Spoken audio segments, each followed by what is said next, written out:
Hello everyone, welcome to Metropolitan Electric TV. We are right here at MTN Headquarters, Falomo, Lagos. We are here to take you through a live test of our newly installed MetroCharge EV charger. Thank you.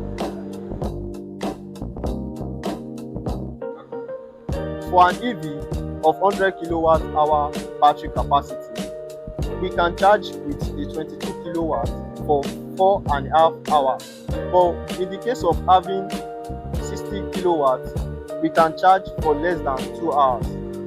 Now I'll be demonstrating how the charger works. I'll be charging an EV with it, then taking us through the whole process of the charging and show us how it is being done.